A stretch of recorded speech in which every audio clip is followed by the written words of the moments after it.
വളരെ സ്വാദിഷ്ടമായിട്ടുള്ള ഒരു പായസമാണ് കേട്ടോ ഇന്ന് ഉണ്ടാക്കുന്നത്. നമ്മളൊക്കെ കറി വെച്ച് കഴിക്കാൻ ഉപയോഗിക്കുന്ന ചിരങ്ങ കൊണ്ടാണ് ഇത് ഉണ്ടാക്കുന്നത്. ചിരങ്ങയിൽ ഇഷ്ടം പോലെ മിനറൽസും അതുപോലെ ഫൈബറും അടങ്ങിയിട്ടുണ്ട്.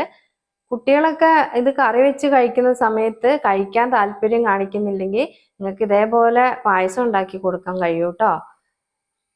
അത് നമ്മൾ പായസം ഉണ്ടാക്കാൻ വേണ്ടിയിട്ട് ഒരു ചിരങ്ങ എടുത്തിട്ടുണ്ട്. അതിന്റെ പുറം നന്നായിട്ട് കഴുകി വൃത്തിയാക്കി, ഇനി അതിന്റെ തോലും അതുപോലെ ഉള്ളിലെ കുരുവും ഒക്കെ നന്നായിട്ട് മാറ്റിയിട്ട് നല്ലോണം കഴുകിയെടുക്കണം. അത് കഴിഞ്ഞിട്ട് ഇത് നന്നായിട്ട് ചീകി ചെറിയ ചെറിയ പീസാക്കിയിട്ട് എടുക്കുക. അത് കഴിഞ്ഞിട്ട് നന്നായിട്ട് കഴുകിയിട്ട് നന്നായിട്ട് പിഴിഞ്ഞെടുക്കണം. ഇതിലെ വെള്ളമയം ഒക്കെ മാറ്റിയെടുക്കണം കേട്ടോ.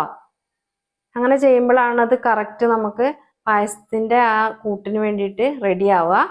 ഇനി നമ്മൾ ചെയ്യേണ്ടത് ഒരു ചുവട് കട്ടിയുള്ള പാത്രം അടുപ്പത്ത് വെച്ചിട്ട് അതിലേക്ക് കുറച്ച് നെയ്യ് ഒഴിച്ചു കൊടുക്കണം. 1 സ്പൂൺ നെയ്യ് മതി.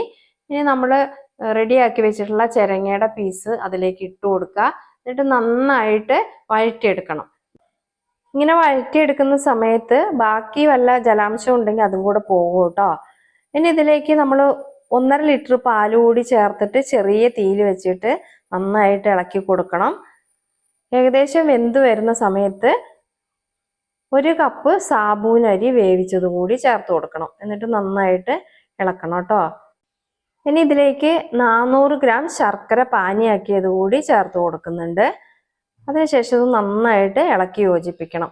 ഇനി ഇതിലേക്ക് ഒരു നുള്ളു ഉപ്പ് ചേർക്കാം. ഉപ്പ് ചേർക്കുമ്പോൾ ഈ മധുരമൊക്കെ ഒന്ന് ബാലൻസ് ആവാൻ വേണ്ടിയിട്ടാണ് കേട്ടോ. ഇനി പൊടിച്ചു വെച്ച ഏലക്കായ അതേപോലെ വറുത്ത് വെച്ച അണ്ടിപ്പരിപ്പും മുന്തിരിയും കൂടെ ചേർത്താൽ നമ്മുടെ പായസം റെഡി ആയിട്ടുണ്ട്. വളരെ എളുപ്പമാണ് ഇത് ഉണ്ടാക്കാൻ വേണ്ടിയിട്ട്. നിങ്ങളെല്ലാവരും ഇതേപോലെ ഉണ്ടാക്കി നോക്കണം കേട്ടോ. അങ്ങനെ സ്വാദിഷ്ടമായ ചിരങ്ങപ്പായസം ഇവിടെ റെഡി ആയിട്ടുണ്ട്. ഇത് കാണാനും അതേപോലെ ഇത് കഴിക്കാനും ഭയങ്കര ടേസ്റ്റാണ് കേട്ടോ. നിങ്ങളെല്ലാവരും ഇത് വീട്ടിലുണ്ടാക്കിയിട്ട് നിങ്ങളുടെ പ്രിയപ്പെട്ടവർക്കൊക്കെ കൊടുക്കണേ.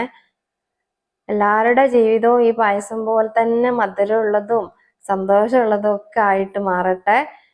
എല്ലാവർക്കും നല്ലൊരു ദിവസം ആശംസിക്കുകയാണ്. നിങ്ങളുടെ വിലയേറിയ കമന്റുകളൊക്കെ രേഖപ്പെടുത്തണം. നമ്മൾ അതിനൊക്കെ റിപ്ലൈ തരുന്നതായിരിക്കും. എല്ലാവർക്കും നന്ദി, നമസ്കാരം.